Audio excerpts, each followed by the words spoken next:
Prezados irmãos e irmãs, companheiros de ideal espírita, que a paz do Senhor Jesus continue nos envolvendo a todos nessa noite.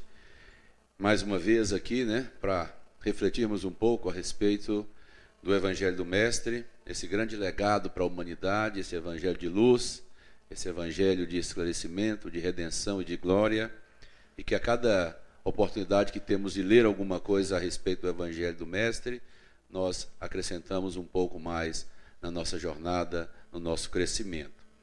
Nós estamos aqui já ao final desse capítulo 11, que trata amar o próximo como a si mesmo, é o título. Então, a lei de amor, lei universal, lei primeira, que rege tudo o que existe no universo. Sem a lei do amor, nada existiria. Jesus teve um grande discípulo, que não foi assim próximo dele, não conviveu com ele enquanto encarnado naquela existência, que foi Paulo. Saulo de Tarso, convertido Paulo, que soube, como ninguém, sintetizar o pensamento e a vida e obra de Jesus. Isso quando ele disse, eu posso falar a língua dos anjos, se eu não tiver amor, nada serei. Ali ele sintetiza sem ter convivido fisicamente com o Mestre, mas nós sabemos da ligação que Saulo tinha com Jesus, muito anterior a essa existência, tanto isso é verdade, que ele estava um pouco desviado de rota, podemos dizer assim, que um simples encontro a caminho de Damasco fez com que Saulo se convertesse em Paulo, de perseguidor a divulgador. Naquela frase célebre que todos conhecemos, já ouvimos, narrada no livro Paulo e Estevão, psicografia do Chico, onde Jesus diz, Saulo, Saulo, por que me persegues? Naquele momento, Saulo cai do cavalo, tido como louco por aqueles que estavam com ele, o sol escaldante do deserto devia tê-lo enlouquecido. Mas, na verdade, ali iniciava-se um momento de transformação, de metamorfose. Deixava de existir Saulo, passava a existir Paulo de Tarso, o regenerado, o convertido ao cristianismo, grande divulgador. Então ele, como ninguém, sintetizou. Eu posso fazer tudo. Se eu não tiver amor, nada serei. O que importa, na essência do que Saulo estava dizendo, que Paulo estava dizendo aos coríntios, é que tudo se resume no amor. Então esse é o capítulo consagrado ao amor. Quer dizer, todo o evangelho é consagrado ao amor, mas esse é o capítulo específico, capítulo 11.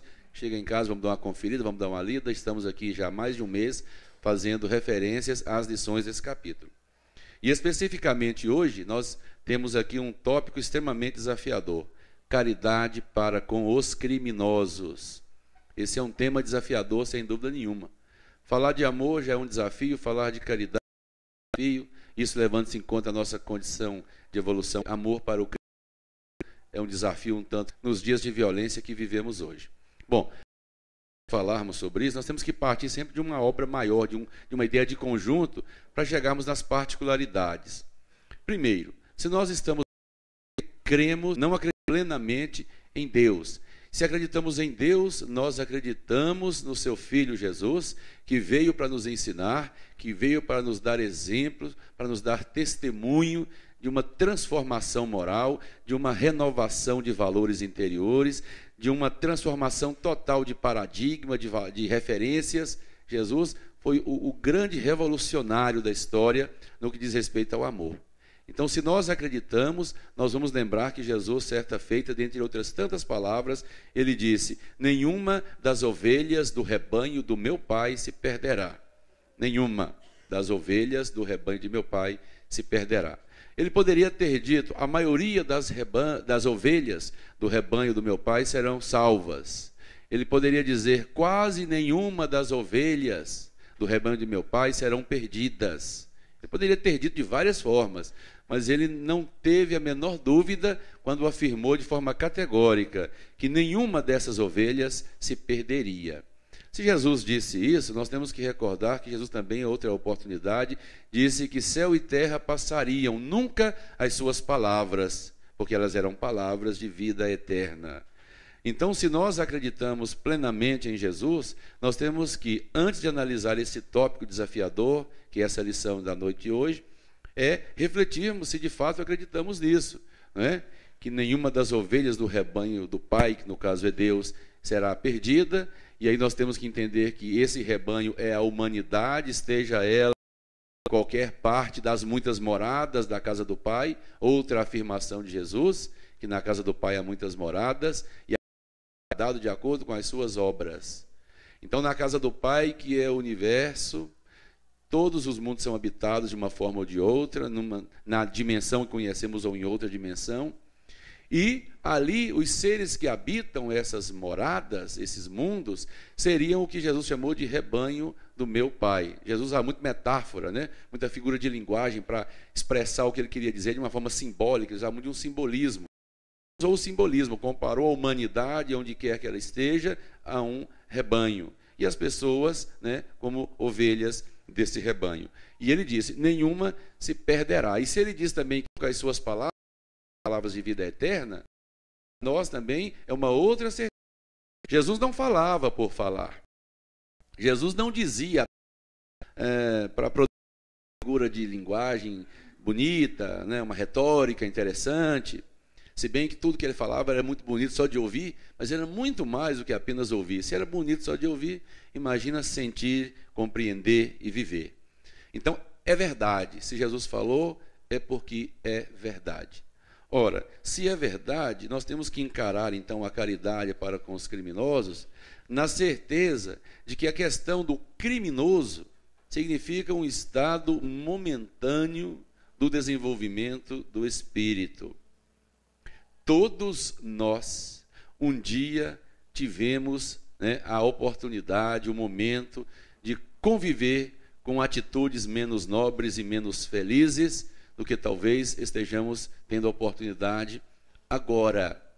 O Espiritismo é uma doutrina evolucionista que nos ensina que nós estamos num progresso continuado, constante. A cada dia nós estamos caminhando em direção ao nosso destino, que é a plenitude da evolução, até onde nós possamos compreender o que seja isso.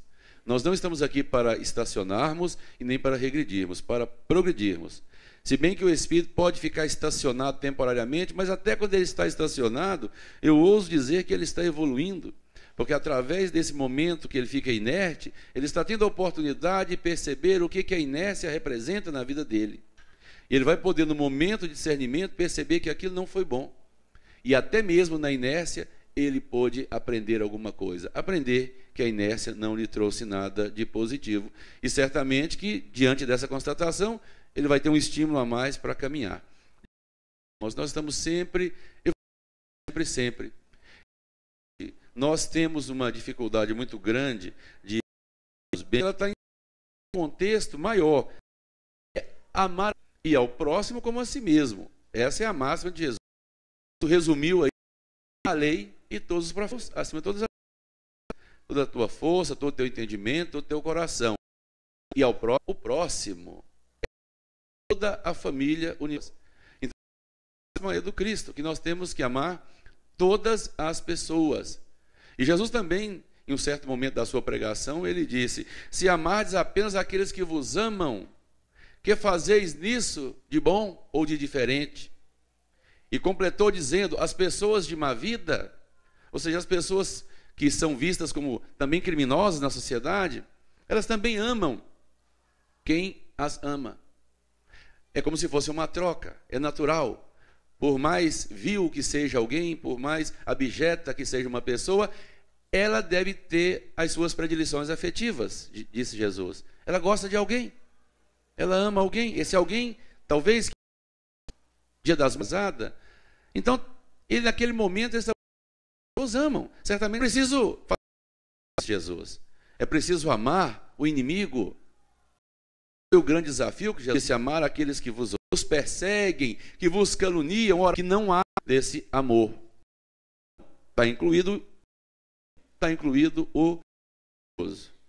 Agora, sem irmãos, que é muito grande, amamos como amar aqueles que nos amam.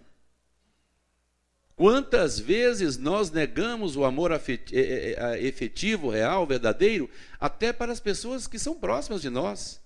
As pessoas, lógica, se é que o amor tem lógica. Nós deveríamos amar porque são nossos consanguíneos mais próximos. E muitas das vezes se vêem tragédias acontecendo nos seios das famílias, onde irmão lança-se contra irmão em crimes de sangue, onde pais lançam-se contra filhos, filhos contra pais. Então vejam que realmente não seria tarefa fácil amar o criminoso. Mas sem dúvida nenhuma que nós temos que enxergar com esses olhos.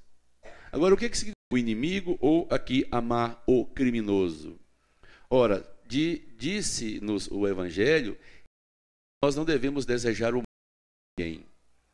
O Evangelho nos ensina que nós não temos como, por uma questão até de uma lei da própria física e tudo, da assimilação dos fluidos, sentir o mesmo prazer ao lado de quem nós sabemos que nos quer bem, e sentir bem igualmente ao lado de alguém que nós sabemos que nos quer mal. É natural que ao lado de uma pessoa que nós sabemos que nos quer bem, que nós queremos bem a essa pessoa, nós sintamos uma emanação de energia sublimada, que nos sereniza, que nos tranquiliza, que faz com que a nossa frequência cardíaca fique mais até controlada, a nossa respiração menos ofegante. Uma questão do próprio organismo. A emoção da presença daquele que não gosta de nós, a emoção, a descarga, substâncias no corpo, a adrenalina, fica alterado. Mas o Evangelho reconhece isso. Nunca de ninguém. Amar o inimigo, diz o Evangelho, é não ficar feliz com a desventura dele. É não dizer o que às vezes se diz aí, né? Ah, bem feito, bem feito. Acho é pouco, não é? Às vezes a gente fala isso, acho é pouco. Podia ser pior. Isso é desejar o mal de forma deliberada. Se nós conseguirmos não nos regozijar com o infortúnio de quem nós temos, se não como inimigo, porque já não trabalhamos com essa ideia, mas sabemos que ele não é nós. Se nós pudermos não regozijar com qualquer infortúnio dele, diz o Evangelho que estamos já no caminho que de fato é. Porque sejamos francos, né? A plenitude do amor é algo que para nós é uma meta, não é uma realidade. Não é meta, aliás, não é realidade, é meta para nós. O amor incondicional, do qual Jesus foi o maior dos representantes desse amor, para nós é meta. Nós temos como objetivo chegar lá. Por enquanto a gente vai trabalhando com as que temos dentro da nossa realidade e fazendo pequenas ações que representam a nossa condição de realizar algo de bom para o nosso crescimento. Então, não desejar o mal do outro já é muito bom. Não ficar feliz com o infortúnio do outro, com o insucesso dele, diz o Evangelho, já é razoável para a nossa condição. Porque para sentirmos a mesma coisa que sentimos na presença do amigo ou do inimigo, aí nós precisamos de um grau de evolução espiritual muito além do que nós temos. Tenho comigo que Jesus é um desses espíritos que fica impassível diante tanto de quem odeia quanto de quem está ali vibrando amor. Ele enxerga nas duas situações uma normalidade extraordinária, que é normal mesmo. Se a nossa vida é evolutiva, sempre existirão pessoas mais avançadas e sempre existirão pessoas mais recuadas. Pessoas que estão num patamar de compreensão mais elevado e outras num patamar de compreensão menos elevado. E todos estão inseridos nessa engrenagem, nesse processo de evolução. Um espírito da categoria de Jesus vê as duas paisagens, as duas cenas, com a mesma serenidade. Não se perturbar diante daquele que ainda está um pouco atrás da jornada. E Jesus deu quando transitava a cidade entre todas as pessoas de sua época, mesmo as pessoas tidas como de má vida, como eram os cobradores de impostos, como eram as prostitutas, os ladrões, as pessoas de má vida, como se dizia, para ele era indiferente. Ele estava ao lado de pessoas. Isso é o que importava, estava ao lado de pessoas. Então não havia como um espírito da categoria distinguir entre maus, como nós fazemos mesmo. Já no cume do processo evolutivo, para nós, as dimensões do espaço, a realidade já está superada. Existe um eterno aqui e um eterno agora. A antevisão de todo é Jesus. É esse Espírito aí que estamos falando. Mas voltando aqui, o Evangelho fala que a gente tem que ter caridade para com os criminosos. E venhamos e convenhamos, não é? O criminoso sempre sente um temor. Nós não podemos nos descuidar disso, inclusive. Como é que o espírita, né, vai conciliar a compreensão do Evangelho, né, que nos cobra tanto, aliás, o Espiritismo nos cobra sempre uma mudança de postura a cada dia, a cada instante, não seria diferente? E como é que a gente vai conviver nesse mundo tão violento que está aí fora, com tantos criminosos repetitivos, criminosos em série, pessoas que não em tirar a vida do outro por qualquer 5, 10 reais? É esse tipo de gente que nós temos que amar? Será que Jesus, quando falou isso, ele pensou que a coisa ia ficar tão ruim quanto está? Será que ele tinha ideia? O crime já foi algo até mais romântico hoje. 40, 50 anos atrás, havia até uma certa motivação para os homens. Você tinha uma história de amor. Esse amor chão, na verdade, ainda é um amor propriedade. Hoje nem tem história mais. Matou porque chegou e deu um tiro e foi embora. E será que Jesus sabia que a coisa ia tomar esse rumo? Então eu comecei falando assim, ou a gente acredita que Jesus tinha antevisão disso tudo ou não. Porque se a gente tiver um pouco de dúvida, é melhor deixar para lá. Se a gente tiver dúvida, não tem jeito. Não pode ter dúvida. Claro, é lógico que sabia. Como é que um espírito governador de mundo, como é que um espírito formador de mundo não saberia o que ia acontecer daí a 2000 anos? O que são 2000 anos em termos de história geológica do orbe terrestre, que tem mais de 5 bilhões de anos, segundo estima a ciência? 2000 anos não é nada, é uma fração de segundo, é um milésimo de uma fração de segundos. Claro que ele sabia. Sabia dificuldades que nós estaríamos até o fim, se diz a palavra, nós estamos. Agora, a população melhor para com a pessoa humana. Se vê hoje no Brasil e o uso, ele fica de dignidade de uma pessoa humana, né? Está lá no devia ter 10 e tem que fazer isso. Estamos com capacidade de dignar. A gente vai banir a nossa percepção pela verdade violenta que nos é normal, né? Isso faz parte do jornal. Na tentativa de morreu, parte da nossa realidade, a capacidade de se indignar. Exatamente, meus irmãos, que a direito de algo que tal a própria nós e amar o autor de um livro chamado As Misérias, num livro chamado As Misérias do Processo, o amor, ele falou o amor,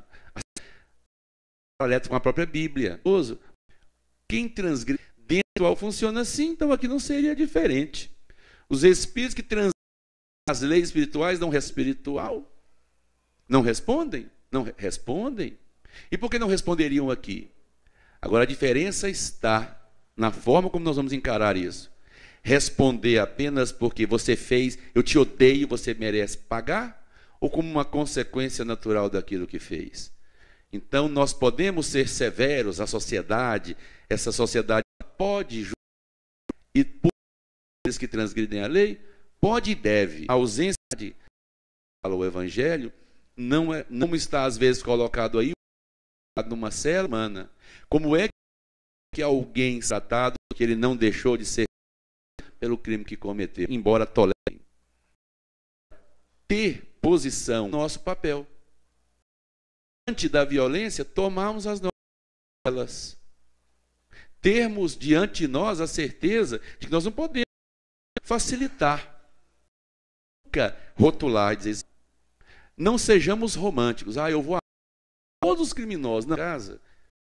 Sempre você consegue amar de forma todo instante, né? A sua esposa, seu esposo e 2 filhos. Então não vamos amar. O amor é aquele milhões grande que é, sem dúvida nenhuma, Mahatma. E é isso mesmo. O pleno de um homem neutral milhões. Nós somos nós, né? Então vamos amar a nossa casa. E o criminoso, quem é o criminoso? Falou, cada um de nós pode também. O conceito de crime varia de acordo com as sociedades, com as épocas, né, os valores muito. Então, nós temos que entender o rótulo de criminoso também, né, quando a gente colabora para na feira, um DVD, qualquer coisa. Então, isso também é, né, as leis humanas, mas isso é um homicídio. Todos tomemos as nossas preocupações, saiba compreender. Até porque, de causa e efeito, já precisamos mais. Tudo de bom, recolhemos as consequências naturais. Então, isso em humana que já se aplica ao crime. Mas a questão é não se regozijar com a desgraça que nós rotulamos, que a grande gênese da violência no nosso país é a questão de segregação familiar socioeconômica no Brasil. Isso é estatística, pobre, negro, pobre e analfabeto. É uma questão que resvala e termina na sociedade. O espiritismo sabe explicar isso e sabe que cada um de nós está inserido num próprio da nossa condição. Cada um de nós está no momento certo, pessoas certas. Então, e o espiritismo também nos ensina isso. Então, de algo criminoso, a gente tem que como pode ser criar um futuro que nos não fazem disso. O espiritismo nos ensina isso também, que é a educação tudo, porque Jesus falou: conhecereis a verdade, vos libertar. A verdade em todos os sentidos. Nós, então todo o meu patrimônio não cuidar, volta. Nosso caso aí da casa que teve o carro de assalto aqui nas imediações. Cima. Nem a Márcia foi saber da história quando o carro já tinha sido da reunião, que eu contei, ela não sabia. Ela já estava com o final da reunião. Não podia nunca uma pessoa que veio aquilo que temporariamente nos é dado por empréstimo, que é um bem material que é nosso. A gente não é um assaltado, era adolescente, era tudo que eu mais queria. Eu era um menino pobre. Consegui comprar um tênis, levou meu tênis. Eu voltei de meia para casa, eu voltei cheio de ódio. Mas eu fiquei contrariado. Esperando e vendi com certo lucro. Né? O fato é que não é uma sensação boa alguém. Mas você precisa dar testemunho das coisas. E é alguém feito para responder. Eu que vou aumentar. Isso eu nasci espírita, não tenho nenhum mérito por ser espírita. Uma coisa assim que nasci, quando eu recebi o mundo, eu estava num centro espírita. Então, na verdade, eu muita palestra sobre esse assunto, de falar sobre isso. Um dia eu aconteceu aqui. Meu filho nasceu em 1990, comprado, mas essa moto eu comprei com consórcio de uma moto pobre demais, coisa que chega difícil. Paguei o contemplado no final. O sorteio não saiu e sorteio não saiu. Comprei uma CG, uma XL, que a mulher só passa mal de madrugada, interessante. Rompeu a bolsa, aquela coisa toda, correu para o hospital, não era bem o dia, é risco, não é? Vamos para a maternidade, estaciona a moto na porta, se eu não me engano, Guai ali, Tocantins, o nome da maternidade. Deixei a moto. Isso foi na seja de tarde, terminou aquele sufoco, foi tudo bom. Pegar uma roupa com a esposa no hospital, maternidade, quando eu queria acreditar. Estava, não está mais. Levar minha moto. A alegria de ganhar um filho e levar minha moto. Falei, nossa, mas aí, senhor, né, Márcia? Prova mesmo, né? Falei, tomei minhas providências. Polícia, registrei a ocorrência e tal. Nessa noite, fui para casa. Cheguei em casa, eu abri. A hora que eu abri, não podia ser mais fraco. O que eu fiz, né? 2 anos uma mobilete, ia ser duro comprar outra. Falei, mas é o jeito é que nasceu, tudo bem, saudável, tá tranquilo. Aí no outro dia, nelinha lá, ligando aí, acharam minha mãe. Fui lá com ela, no outro dia abandonaram da Vila Pedroso. Peguei a moto. Depois dessa moto eu consegui, fui trocando. Tem um carro essa moto. Acho que não foi. No dia a gente é meio satisfeito com o filho, mas o filho e a moto. Por que tem que para dar o filho? Né? Ele devolveu a moto. E essa moto virou moto. E, meus irmãos, a vida é que é negativo. Só isso. Sem Deus está no comando. Foi predito, até na própria palavra, falava sobre isso, né? Vós viriam, nós estamos vivendo. Mas aquele que perseverar até o fim, né, será salvo. A gente não quer ser salvo, nós não pregamos salvação. Ou seja, mas quem tiver esperança sempre vencerá obstáculos. E a criminalidade é uma ação, é temporário. Nossos listas, esse que nos hoje caminhou pelos campos. Significa que o maior criminoso da terra, esse aqui, né? Hipótese. Vamos eleger o pior que você não tem, não. Ninguém quer você. Qual que é a única coisa a respeito desses problemas, encarnações tumultuosas? Mas lá no final, segundo Jesus, nenhuma das ovelhas, então ele é uma das ovelhas. Um dia, tudo é ele é especial, ele foi criado por Deus, só cria coisa boa. É pelo produz maus frutos. Produz bons frutos, da qual viemos maus em essência, enviados de rota. E alguns maior do que a nossa, talvez, né? O fato é que todos que Jesus nos ampare, hoje e sempre.